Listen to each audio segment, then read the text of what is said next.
One thing which happened in the life of the Prophet Islam when there was the Sulh Hudaybiyah, there was a truce, and some tribe who became affiliated on Rasulullah's side, who living near Makkah. And so Prophet Islam said, yeah, this is our affiliation and thing, and they came back. They are all under protection and thing. Now hundreds of miles away, one night, in the middle of night, the Prophet Islam woke up.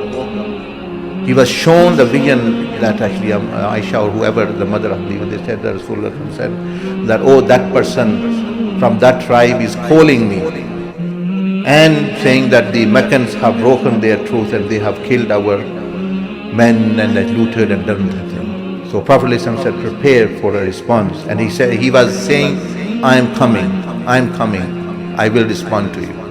Truly then after some time, few hours, this news came and he responded. So he didn't consider, oh, they are even kuffar or even non-Muslim who are in the truth, in the Jewish people in Medina, the Prophet Islam protected them.